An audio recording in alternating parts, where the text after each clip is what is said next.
Last class में हमने क्या पढ़ा था, डेटर्मिनेंट के बारे में पढ़ा था, कोफैक्टर के बारे में पढ़ा था, माइनर के बारे में पढ़ा था, डेटर्मिनेंट कैसे फाइंड आउट करना है ये पढ़ा था।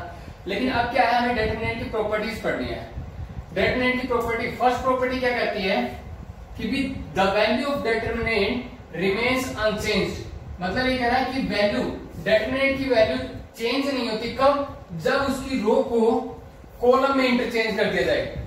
जब रो को कॉलम में या फिर कॉलम को रो में इंटरचेंज कर दिया जाए तो उस केस में डेटर्मिनेंट की वैल्यू चेंज नहीं होती है। इसका मतलब क्या है कि भाई हम जब रो को कॉलम में चेंज करते हैं या फिर कॉलम को रो में चेंज करते हैं, इसको क्या बोलते हैं? Transpose of A matrix. तो ये कहना चाह रहा है कि भाई आप ए मैट्रिक्स के ट्रांसपोज का डेटर्मिनेंट निकालो या फिर उस मैट्रिक्स का डेटर्मिनेंट निकालो, रिजल्ट क्या रहेगा? सेम रहेगा। जैसे फॉर एग्जांपल ये दे रखा है कि भी आपको A1 B1 C1 A2 B2 C2 A3 B3 C3 एक 3x3 ऑर्डर का डेटर्मिनेंट निकालना भी है। मैंने क्या किया है इसमें, इसकी रो को किस में चेंज कर दिया? कॉलम में। देखो ये रो थी A1 B1 C1, इसको क्या बना दिया? Column. A1 B1 C1 A2 B2 C2 second row थी, उसको सेकंड कॉलम बना दिया गया है। ये A3 B3 C3 इसकी थर्ड रो थी, इसको A3 B3 C3 को क्या बना दिया गया? Third column. देखो दोनों का रिजल्ट क्या दिखा रखा है मैंने? इक्वल दिखा रखा है। मींस अगर आप उसकी रो को कॉलम में या फिर कॉलम को रो में इंटरचेंज करते हो तो उस केस में डेटर्मिनेंट चेंज नहीं होता, दोनों रिजल्ट क्या रहते हैं? इक्वल रहते हैं। सेकंड प्रॉपर्टी क्या कहती है, इफ टू रोज और कॉलम, यानी कोई दो रो या फिर कोई दो कॉलम को अगर आप इंटरचेंज करते हो, ठीक है, अगर आप किन्हीं दो रो या फिर किन्हीं दो कॉलम को इंटरचेंज करते हो उस केस में डेटर्मिनेंट का सिर्फ साइन चेंज होता है। डेटर्मिनेंट का क्या है?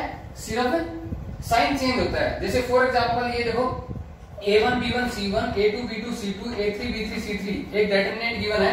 मैंने क्या किया है, इन दो कॉलम को इंटरचेंज किया गया है। A1 A2 A3 ये फर्स्ट कॉलम थी, इसको क्या बना दिया है? सेकंड कॉलम बना दिया है। और अगर B1 B2 B3 जो यहाँ सेकंड कॉलम थी उसको क्या बना दिया मैंने?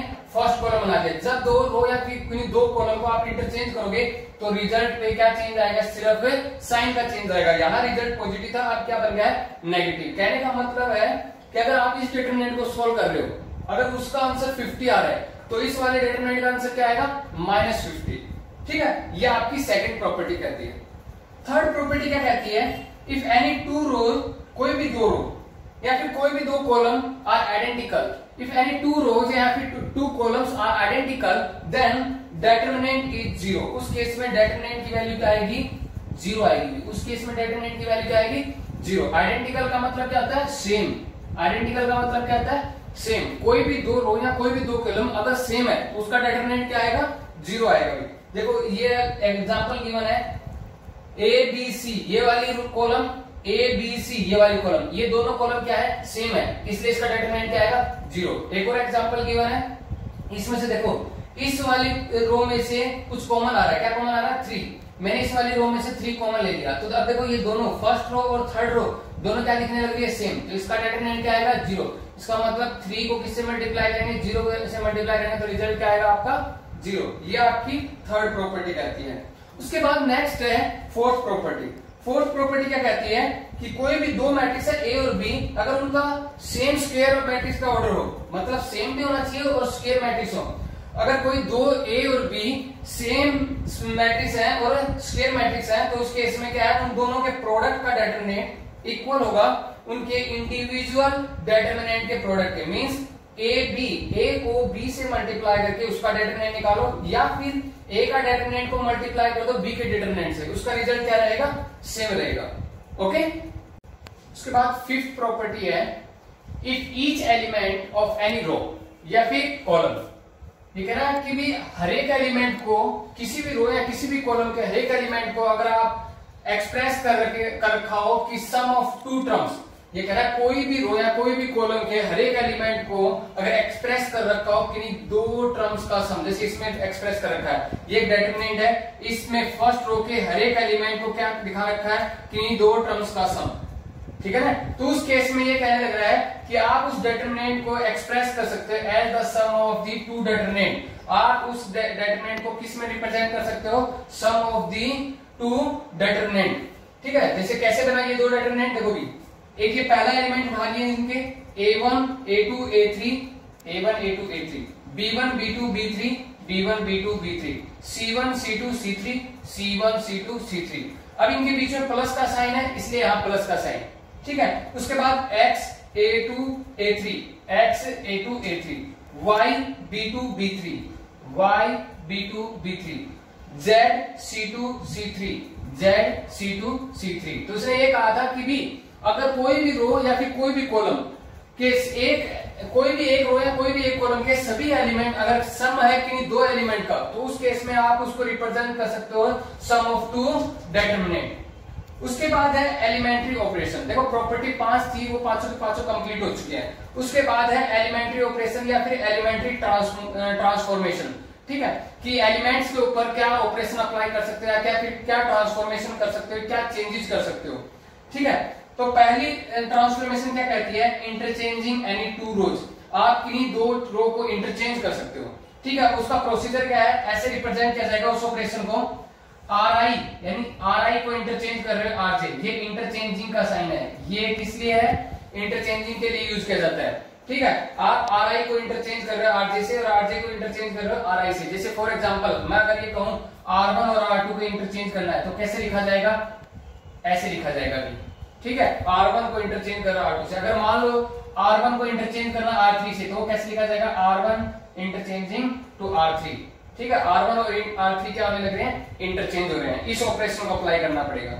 उसके बाद सेकंड क्या कह रहा है, multiplication of the element of any row by a non zero scalar. आप किसी भी रो के या फिर किसी भी कॉलम के एलिमेंट्स को क्या कर सकते हो, आप किसी नॉन जीरो स्केलर से क्या कर सकते हो, मल्टीप्लाई कर सकते हो। वो कैसे रिप्रेजेंट करना पड़ेगा उस ऑपरेशन को, उस ऑपरेशन को ऐसे रिप्रेजेंट करना पड़ेगा।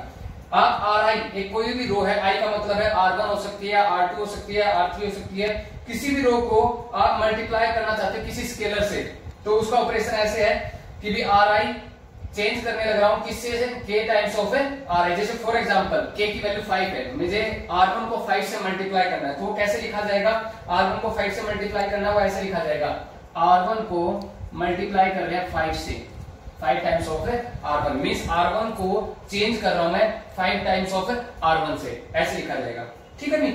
उसके बाद थर्ड ट्रांसफॉर्मेशन है addition of a non zero scalar multiple row to other row. ये कहने लग रहा है कि भी अगर किसी भी रो को किसी नॉन जीरो स्केलर से मल्टीप्लाई करके किसी दूसरी रो में अगर ऐड करना है तो वो कैसे लिखा जाएगा, वो ऐसे रिप्रेजेंट किया जाएगा उस ऑपरेशन को कि भी मैं ith रो को चेंज करने लग रहा हूं, ith रो के अंदर ऐड करने लग रहा हूं k टाइम्स ऑफ jth रो।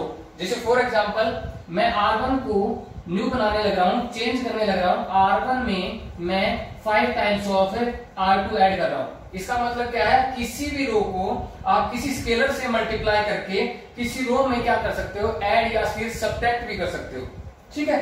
उसके बाद फोर्थ ट्रांसफॉर्मेशन क्या कहती है, इंटरचेंजिंग एनी टू कॉलम। देखो अभी ये तीनों ट्रांसफॉर्मेशन किस पे थी, रो के ऊपर थी, और सेम ट्रांसफॉर्मेशन किसके ऊपर अप्लाई कर सकते हो आप, कॉलम पे। तो देखो पहले ये ट्रांसफॉर्मेशन में क्या था, इंटरचेंजिंग एनी टू रोज।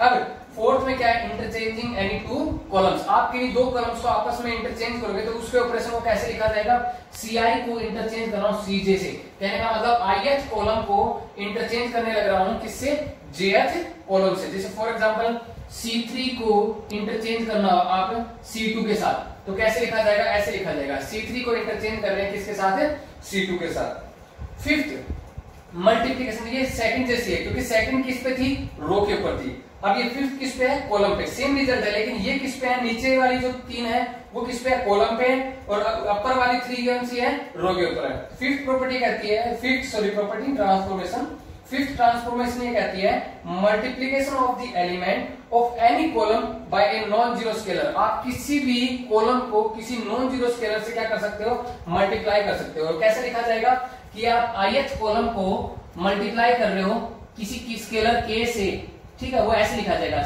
CI को मैं चेंज कर रहा हूं k टाइम्स ऑफ CI। जैसे फॉर एग्जांपल आपको C2 को 6 से मल्टीप्लाई करना चाहते हो तो ऐसे लिखा जाएगा, ठीक है भी। उसके बाद सिक्स्थ, वो किससे सेम मैच करती है, थर्ड से, क्योंकि ये किसके ऊपर, रो के ऊपर, वो किसके ऊपर है, कॉलम के ऊपर। जैसे इसमें ये कहा गया था आप किसी भी रो के अंदर किसी भी रो को किसी स्केलर से मल्टीप्लाई करके ऐड या सब्ट्रैक्ट कर सकते हो। वही सेम रिजल्ट इसमें है, आप किसी भी कॉलम को किसी भी स्केलर से मल्टीप्लाई करके क्या कर सकते हो, ऐड या फिर सब्ट्रैक्ट कर सकते हो। जैसे ith कॉलम को न्यू बना रहा हूं, ith कॉलम में क्या कर रहा हूं मैं, k times of jth column add कर रहा हूं। ठीक है, ओके।